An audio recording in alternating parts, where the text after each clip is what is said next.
تیمم، طہارت کی جتنی اقسام ہیں، کیونکہ ہمارے جتنے بھی محدثین، فقہا اور ائمہ نے جو احادیث کی کتابیں لکھی ہیں، شروحات لکھی ہیں یا احادیث کو جمع کیا ہے، انہوں نے ترتیب یہ قائم کی ہے کہ جب مثلا مسلم شریف کو آپ لے لیں یا بخاری شریف کو لے لیں، جو احادیث کی سب سے بڑی کتب ہیں، تو ان میں جو ہے وہ سب سے پہلا باب جو لے کر آئے امام مسلم اور امام بخاری، وہ ہے کتاب الایمان۔ کیا ہے؟ اور کتاب الایمان کے بعد جو دوسرا باب لے کر آئے ہیں وہ امام مسلم لے کر آئے ہیں کتاب الطہارت۔ وجہ کیا ہے کہ ایمان کے بعد پاکیزگی، یہ مسلمان جب بندہ ایمان لے آتا ہے تو اس کا سمجھ لو کہ وہ اب اس کے لیے پاکیزگی ضروری ہے، اور پاکیزگی کے لیے پاکیزگی اس لیے ضروری ہے کہ نماز طہارت کے بغیر مکمل نہیں، تلاوت قرآن آپ طہارت کے بغیر نہیں کر سکتے۔ اسی طریقے سے یہ بنیادی یہ مسائل ہیں، کیونکہ احکام القرآن کا ایک سلسلہ جاری ہے، اس لیے میں نے دوسرا باب اس کا انتخاب آپ کے لیے پہلے اس لیے کیا تھا تاکہ ہم اپنے روزے کی حفاظت کر سکیں۔ تو آج کا جو دوسرا ہمارا درس کا جو دوسرا باب ہے یا دوسرا سیشن کہہ دیں اس کو یا دوسرا سیکشن کہہ دیں، تو وہ ہے طہارت، پاکیزگی۔ تو قرآن حکیم فرقان مجید میں جو ہے وہ پارہ نمبر 6 ہے اور سورہ کا نام ہے سورہ المائدہ، اور یہ سورت نمبر 5 ہے۔ پارہ نمبر 6 ہے اور سورت نمبر کتنی ہے؟ 5 ہے، اور پارہ نمبر 6 اور سورہ نمبر 5، سورت کا نام ہے سورہ مائدہ اور اس کی آیت نمبر ہے 6۔ کتنے نمبر آیت ہے؟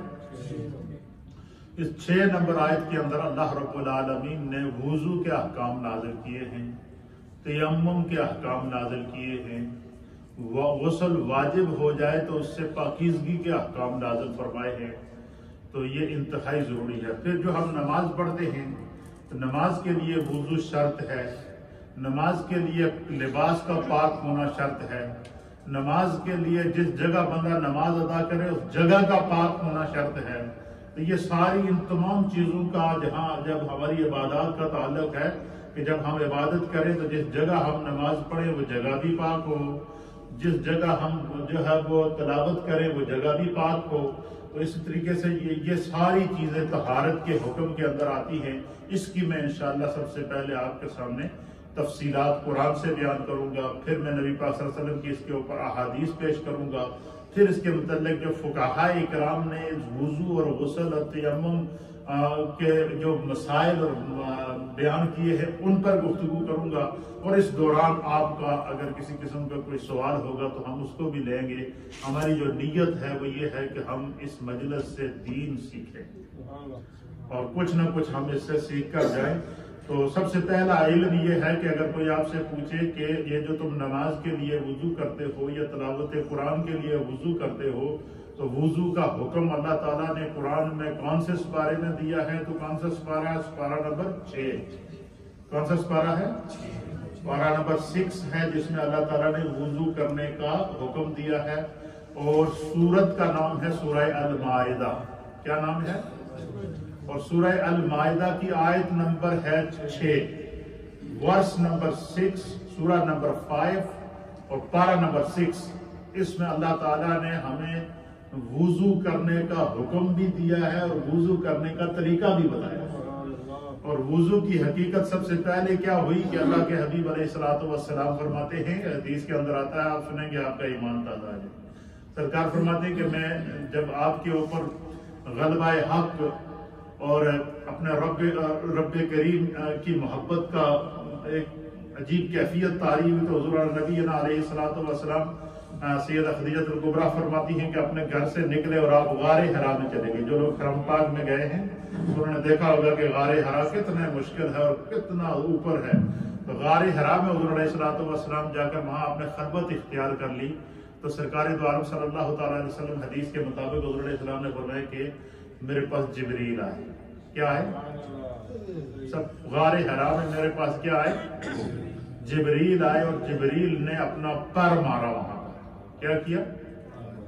اور پھر وہاں سے پانی کا ایک چشمہ پیدا ہوا۔ پھر حضور فرماتے ہیں کہ جبریل نے میرے سامنے وضو کیا، کیا کیا؟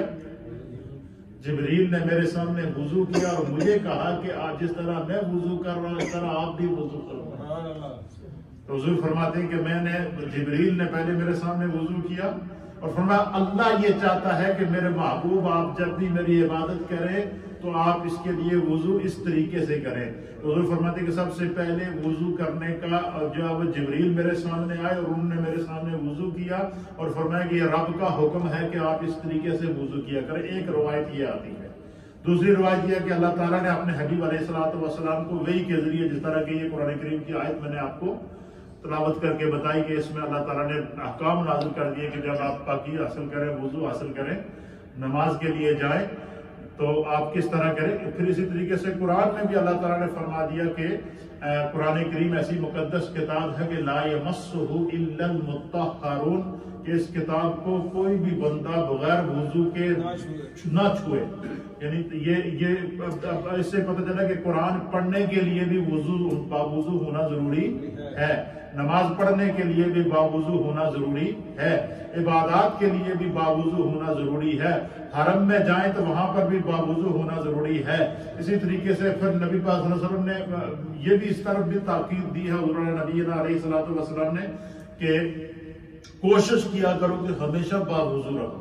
اور اس کی فضیلت نبی پاک صلی اللہ تعالیٰ علیہ وسلم نے کیا بیان فرمائی؟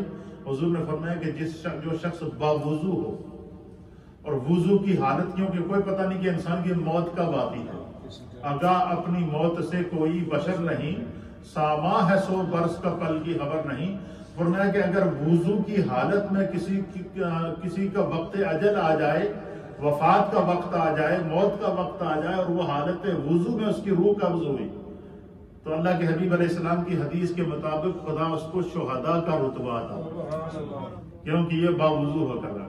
تو اسی طریقے سے ایک روایت کے مطابق یہ فرمایا کہ جب تم رات کو سونے کے لیے بستر پر جاؤ تو کوشش یہ کیا کرو کہ جب تم بستر پر جاؤ تو باوضو حالت میں بستر پر جاؤ، تو اس حالت میں جب بندہ سو جاتا ہے تو جب تک اس کی آنکھ نہیں کھلتی وہ وقت اس کے لیے عبادت شمار ہو جاتا ہے۔ یہ اس کی بہت بڑی اہمیت ہے اور بڑی فضیلت ہے۔ اور تیسری حدیث، جس طرح کہ میں نے گزشتہ درس میں آپ کے سامنے اشارہ دیا تھا کہ نبی علیہ الصلوۃ والسلام نے فرمایا کہ قیامت کا دن ہوگا، سارے انبیاء اپنی اپنی امتوں کے ساتھ موجود ہوں گے، کم و بیش 1.25 لاکھ انبیاء کی امتیں موجود ہوں گی۔ حضور نے فرمایا ان 1.25 لاکھ امتوں میں میری امت سب سے وکری ہوگی۔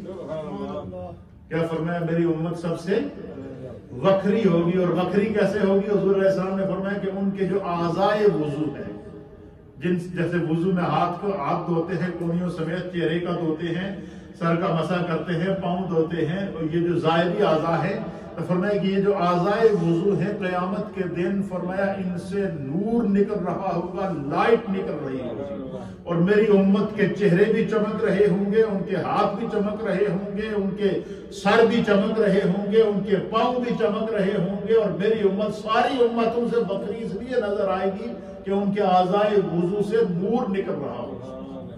یہ اتنی بڑی فضیلت اور اتنی بڑی اہمیت ہے اس وضو کی۔ اور پھر قرآن حکیم فرقان مجید میں بھی اللہ تعالیٰ نے ایک اس مقام پر دوسرے مقام پر فرمایا کہ واللہ یحب المتطہرین، اللہ تعالیٰ ہمیشہ پاک اور صاف رہنے والوں زیادہ پسند کرتا ہے۔ اگر ہم یہ چاہیں کہ خدا ہمیں پسند کرے، ہم یہ چاہیں کہ اللہ تعالیٰ کی رحمت ہماری طرف متوجہ ہو، ہم یہ چاہیں کہ اللہ تعالیٰ ہم سے راضی ہو، تو پھر کیا کرو؟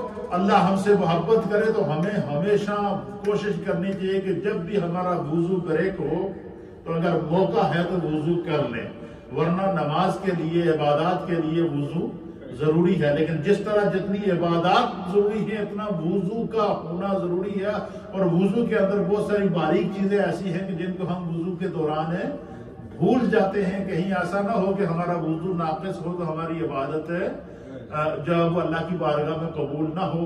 تو اس لیے ہم نے آج جو احکام القرآن کے اندر باب الوضو، باب الطہارت کا آغاز کیا ہے۔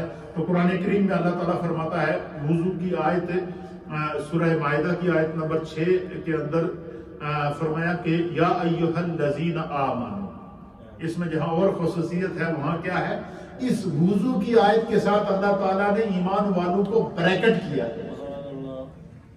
خاص پتہ چلا کہ یا ایھا الذین آمنوا، اے ایمان والو۔ ایمان والے کہہ کر اللہ تعالیٰ جہاں یہ بتانا چاہتا ہے کہ یہ ابھی میں تمہیں جو جس چیز کا حکم دینے والا ہوں یہ ایمان والوں کی خاص علامت ہے، یہ ایمان والوں کی خاص پہچان ہے۔ تو یا ایھا الذین آمنوا کہہ کر کے اللہ تعالیٰ نے نبی پاک کی امت کو تمام امتوں سے ممتاز اس لیے کر لیا کہ جب تم عبادت کے لیے وضو کرو گے تو پتہ چلا وضو کرنا یہ امت محمدیہ کی خصوصیت ہے، وضو کرنا یہ نبی پاک صلی اللہ علیہ وسلم کا طریقہ ہے، اور وضو کرنے وضو کا تحفہ، غسل کا تحفہ، تیمم کا تحفہ یہ خدا کی طرف سے نبی پاک کی امت کو عطا کیا گیا تاکہ یہ ہمیشہ پاک رہ سکیں، صاف رہ سکیں۔ اور صفائی اور طہارت کے بارے میں پیارے آقا علیہ الصلوۃ والسلام نے کیا فرمایا؟ حضور علیہ الصلوۃ والسلام نے فرمایا کہ الطہور شطر الایمان، اللہ اکبر۔ اب یہاں کیا تھا کہ نماز، طہارت نماز کے لیے شرط ہے، نماز کے لیے طہارت کیا ہے؟ شرط ہے، اور پاکیزگی نماز کے لیے شرط ہے۔ یہاں پر نبی پاک صلی اللہ علیہ وسلم نے یہ بھی فرما دیا کہ الطہور شطر الایمان، ایمان کے لیے بھی پاکیزگی شرط ہے، اس لیے مسلمان کو ہمیشہ پاک رہنا چاہیے۔ اصل اس پاکیزگی سے مراد صرف یہ نہیں کہ بندہ وضو کر لے، منہ ہاتھ دھو لے اور مکمل وضو کر لے تو پتہ چلا اس کے کپڑے ناپاک ہیں، پتہ چلا اس کا جسم ناپاک ہے، پتہ چلا جہاں نماز پڑھ رہا ہے وہ جگہ ناپاک ہے۔ تو پاکیزگی سے مراد کیا ہے کہ بندہ مومن کا جس طرح وضو کے لیے اعضاء پاک ہوتے ہیں اس طرح اس کا جسم بھی پاک ہونا چاہیے، اس کا کپڑے بھی پاک ہونے چاہیے، جس جگہ نماز ادا کرے وہ نماز بھی پاک ہونا چاہیے۔ اور صرف یہی نہیں، نبی پاک صلی اللہ علیہ وسلم نے اپنے صحابہ کو صرف ظاہری پاک نہیں کیا بلکہ جب ظاہری طور پر صحابہ پاک ہو کر وضو کر کے نبی پاک کی بارگاہ میں بیٹھتے تھے تو اللہ قرآن کے اندر اس منظر کو بیان فرماتا ہے کہ پھر نبی کیا کہتے تھے؟ وَيُعَلِّمُهُمُ الْكِتَابَ، حضور ان کو قرآن سنایا کرتے تھے، حضور انہیں کتاب کی تعلیم دیا کرتے تھے، نبی انہیں قرآن کی تعلیم دیا کرتے تھے، والحکمہ، اور حکمت کی تعلیم دیا کرتے تھے۔ اور صرف یہی نہیں، کیونکہ نبی کی بارگاہ میں صحابہ وضو کر کے پاک ہو کر سامنے بیٹھے تھے تو فرمایا کہ اب میرے رسول ان پر نگاہ ڈالتے ہیں، اور جب حضور نگاہ ڈالتے ہیں تو کیا ہوتا ہے؟ اللہ فرماتا ہے وَيُزَكِّيهِمْ، جس طرح وہ ظاہر و پاک ہو کر بیٹھے ہیں، خدا اس دین دے علم اور قرآن کے علم اور دین کو سیکھنے کی برکت سے کیا ہوگا؟ وَيُزَكِّيهِمْ، اللہ نے محبوب کے تمام صحابہ کو اندر سے بھی پاک کر دیا۔ تو پتہ کیا چلا کہ جو بندہ ظاہری طور پر پاک رہتا ہے، صاف رہتا ہے، باوضو رہتا ہے، خدا اس کو اندر سے پاک کرتا ہے، اور اندر سے پاکی کیا ہوتی ہے؟ اللہ اکبر، اللہ نے اس کا منظر بیان فرمایا۔ کیا وہ پاکی کیا ہوتی ہے؟ اندر سے تقوی کی پاکی ہے۔ وہ پاکی کیا ہے؟ وہ انسان کے باطن کی پاکیزگی ہے، اور صرف یہی نہیں کہ تقوی اور ظاہر اور باطن کی پاکی ہو، بلکہ اللہ تعالیٰ کے حبیب علیہ السلام نے کہ صحابہ اکرام نے اس طرف جو ہے وہ اشارہ دیا ہے۔ تو نبی علیہ السلام نے کیا فرمایا کہ صفائی ایمان کا حصہ ہے۔ تو قرآن کریم فرقان مجید میں اللہ فرماتا ہے کہ یا ایھا الذین آمنوا، اے ایمان والو، اذا قمتم الی الصلاۃ، جب تم نماز پڑھنے کا ارادہ کرو، کیا کرو؟ جب تم نماز پڑھنے کا ارادہ کرو، فاغسلوا وجوہکم، میں نے کیا کہا تھا انٹروڈکشن آف قرآن کے اندر؟ آپ کو یاد ہوگا کہ اللہ تعالیٰ نے قرآن میں 1000 امر، 1000 حکم نازل فرمائے ہیں آپ کام کے لیے کہ یہ کام کرو۔ اللہ نے فرمایا اقیموا الصلاۃ، نماز پڑھو، اور یہاں اللہ تعالیٰ فرماتا فاغسلوا، کیا کرو؟ غسل کرو، دھو۔ غسل کا معنی دھونا ہے۔ فاغسلوا وجوہکم، فرمایا کہ جب تم نماز کے لیے جاؤ تو اپنے چہرے کو دھو، وَأَيْدِيَكُمْ إِلَى الْمَرَافِقِ، اور اپنے ہاتھوں کو کونیوں سمیت دھو، وَامْسَحُوا بِرُؤُوسِكُمْ، اور اپنے سر کا مسح کرو، اور کیا کرو؟ فرمایا کہ وَأَيْدِيَكُمْ إِلَى الْمَرَافِقِ، ٹخنوں سمیت اپنے پاؤں کو دھو۔ یہ چار چیزیں جن کا نام لے کر اللہ نے بیان فرمایا ہے، یہ وضو کے اندر فرض ہے۔ کتنی ہیں؟ تو وضو کے کتنے فرض ہیں؟ چار۔ پہلا فرض کیا ہے؟ چہرے کا دھونا، اور اس کی لمٹ کیا بیان کی گئی ہے؟ فرمایا کہ یہ جو پیشانی کے بال ہوتے ہیں یہاں سے لے کر یہ ٹھوڑی کے نیچے تک، یہ اس کے لمبائی ہے، اور یہ ایک کان کی لو سے لے کر دوسرے کان کی لو تک یہ اس کی چوڑائی ہے۔ اس کو طول اور عرض کہتے ہیں۔ طول کہتے ہیں لمبائی کو، اور عرض کہتے ہیں چوڑائی کو۔ تو چہرہ کس طرح دھویا جائے گا؟ ماتھے کے بالوں سے لے کر اور ٹھوڑی کے نیچے تک، اور اسی طریقے سے ایک کان کی لو سے لے کر دوسرے کان کی لو تک یہ پورا چہرہ ہے۔ یہ وضو کے اندر یہ دھونا فرض ہے۔ اس پورے ایریے کے اندر اگر ذرہ بھر بھی چہرہ خشک رہے گا تو وضو نہیں ہوگا، اس لیے اس کو دھونے، اس لیے کہتے ہیں کہ جن لوگوں کی گھنی داڑھی ہو تو وہ جب منہ دھو لے تو پھر کیا کریں؟ داڑھی کے اندر پانی ڈال کر انگلیوں کے ساتھ نیچے سے اوپر سے انگلیاں ڈال کے خلال کریں تاکہ جلد کا کوئی حصہ خشک نہ رہے۔ تو اس لیے فرمایا کہ وضو کے اندر پہلا فرض کیا ہے؟ چہرے کا دھونا، اور دوسرا فرض ہے وضو میں ہاتھوں کا دھونا، کونیوں سمیت ہاتھوں کا دھونا۔ یہ ہم جب وضو کرتے ہیں تو پہلے ہاتھ یہ یہاں دھوتے ہیں، یہاں تک، اس کو کیا کہتے ہیں؟ البو کہتے ہیں۔ یہاں تک ہم ہاتھوں کو کیا کہتے ہیں؟ رسٹ، اس کو رسٹ کہتے ہیں۔ یہ یہاں تک ہاتھ دھونا یہ سنت ہے۔ پہلے جب ہم ہاتھ دھوتے ہیں تاکہ کلی کرنے کے لیے ہاتھوں کو پاک کریں تو یہ ہاتھوں کا دھونا یہاں تک سنت ہے۔ کونیوں سمیت پورے ہاتھوں کا دھونا، البو سمیت پورے ہاتھوں کا دھونا یہ کیا ہے؟ یہ فرض ہے۔ اور دونوں ہاتھوں کا اس طرح دھونا کہ یہاں تک یہ کلائی تک ہاتھ کا دھونا یہ کیا ہو گیا؟ یہ سنت ہے۔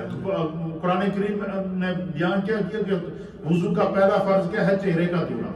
وضو کا دوسرا فرض ہے ہاتھوں کو کونیوں سمیت دھونا، اور وضو کا تیسرا فرض قرآن بیان کرتا ہے وَامْسَحُوا بِرُؤُوسِكُمْ، اپنے سروں کا مسح کرو۔ اور سر کا مسح چوتھائی حصہ سر کا مسح کرنا، یہ اس طریقے سے، اس سے فرض ادا ہو جائے گا۔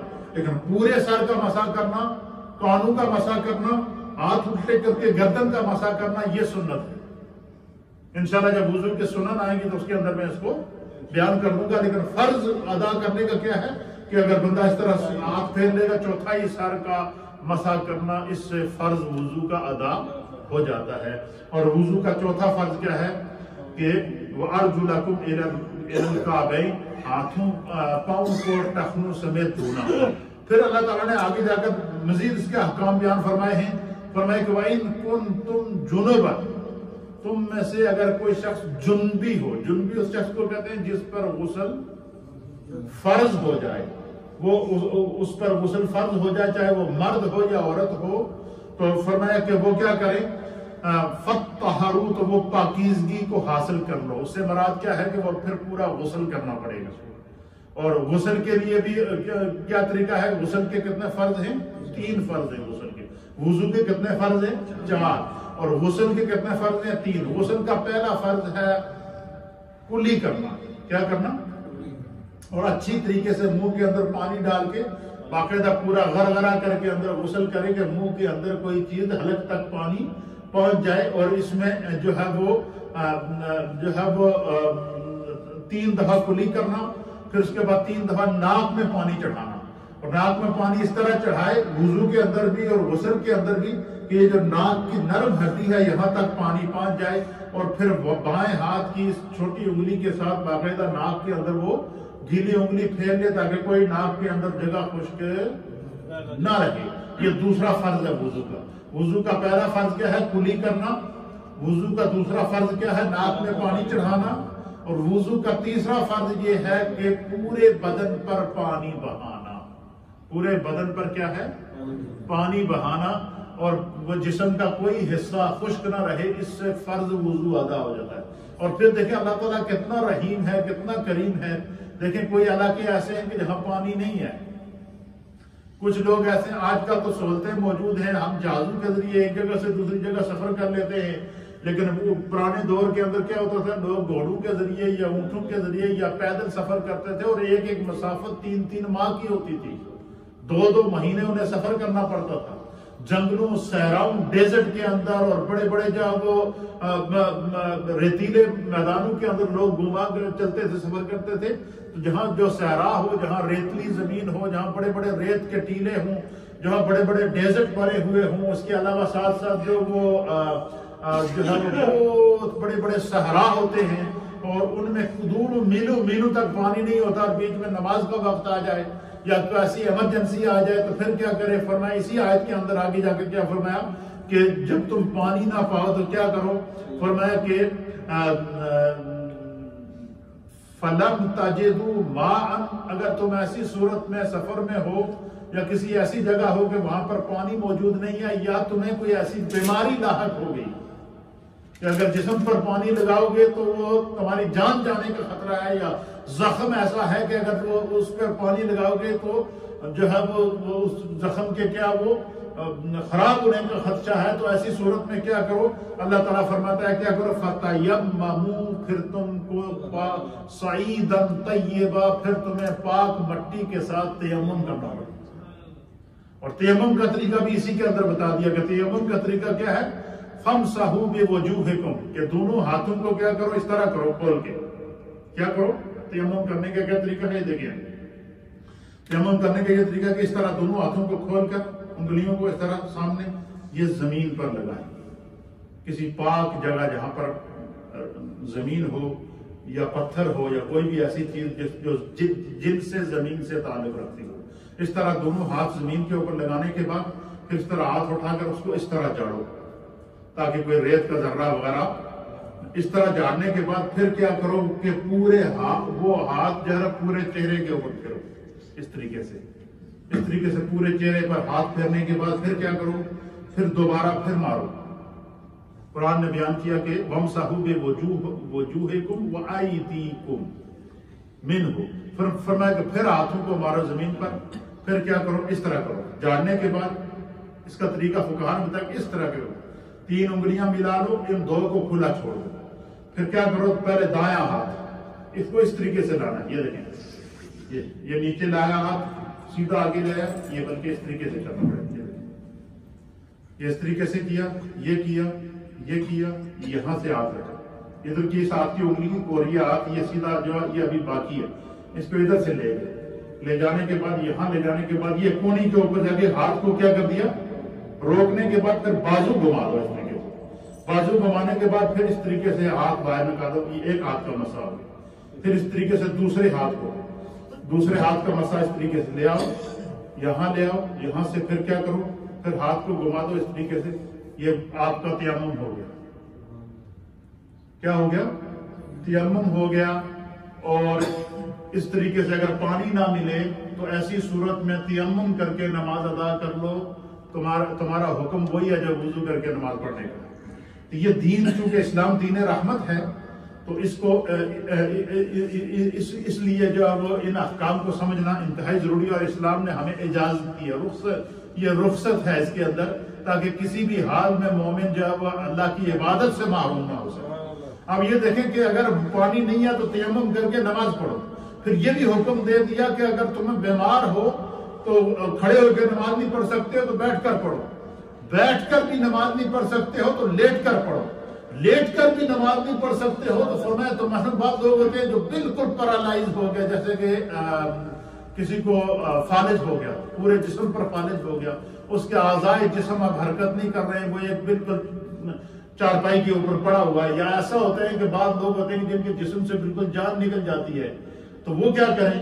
ان کے بارے میں حکم ہے کہ وہ پھر کیا کریں کہ وہ آنکھ کے اشارے سے نماز یعنی اتنی اس حد تک نماز کی پابندی رکھی گئی ہے کہ وہ آنکھ کے اشارے سے نماز پڑھیں، جب تک ہوش ہے نماز پڑھتے رہیں، خداوند قدوس قبول کرنے والے۔ یہ جو آج ہم نے کیا سیکھا کہ وضو کے کتنے فرض ہیں؟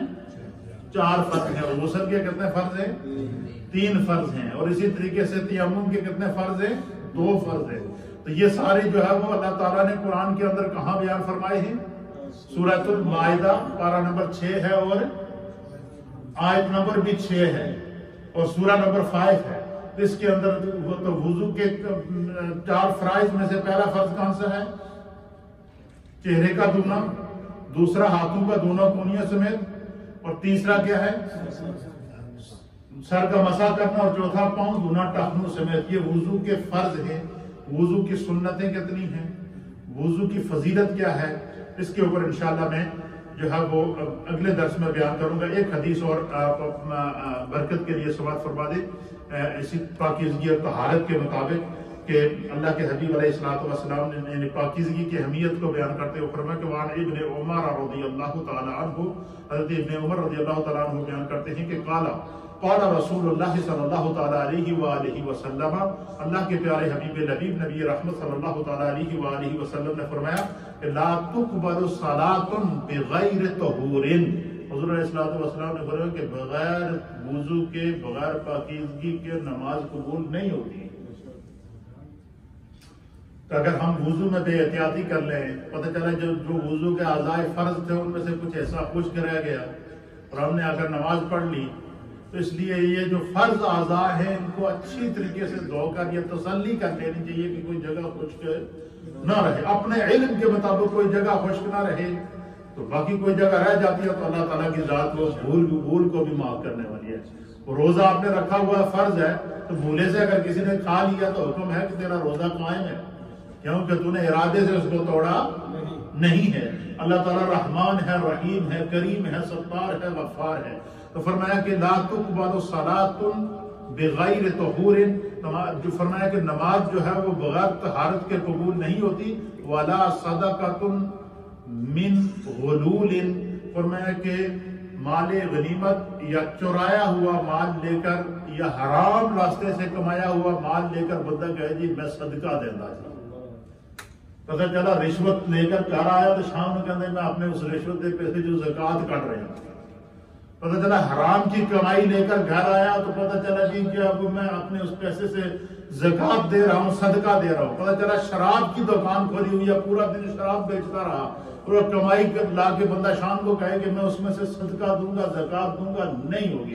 جس طرح طہارت کے بغیر جو ہے وہ نماز نہیں ہے، اس طرح حلال کے بغیر صدقہ قبول نہیں ہے. صدقے کے لیے بھی حلال مال ضروری ہے، زکوٰۃ کے لیے بھی حلال مال ضروری ہے، اپنی اولاد کو کھلانے کے لیے بھی حلال کا ہونا ضروری ہے. اور نبی پاک نے فرمایا جڑا حلال کھاندا ہے تو جس وقت بھی وہ ہاتھ اٹھاتا ہے اسی وقت اس کی دعا قبول ہوتی ہے. اور جو اپنی اولاد کو حلال کھلاتا ہے، فرمایا کہ اس کی اولاد جو ہے وہ نیک اور صالح ہوتی ہے. اللہ تعالی ہمیں دین کو سمجھنے کی توفیق عطا فرمائے. آج کے درس میں احکام القرآن کے اندر ہم نے کتنی باتیں سیکھی ہیں. وضو کا طریقہ، غسل کا مزید طریقہ، اس کے غسل کرنے کا طریقہ کیا ہے یہ میں اگلے درس میں بیان کروں گا. وضو کے سنتیں کتنی ہیں وہ میں اگلے درس میں بیان کروں گا. وضو کے مکروہات کیا ہے وہ بیان کروں گا. اسی تاکہ ہمارا کم از کم اگر وضو صحیح ہو جائے تو پھر اس کے بعد نماز کے مسائل پہ ہم مزید جی قرآن میں اس پہ دعائیں کی آیت ذرا دوبارہ پڑھیں. وَأَيْدِيكُمْ وَأَيْدِيَكُمْ إِلَى وَأَرْجُلَكُمْ إِلَى الْكَعْبَيْنِ. ارجلکم کہتے ہیں پاؤں کو، جی کعبین کہتے ہیں ٹخنے، اس کو ٹخنے کہتے ہیں. إِلَى الْكَعْبَيْنِ جڑے اوپر گٹی سی بنی ہوئی ہے اس سمیت. کعبین کہتے ہیں کونیوں کو.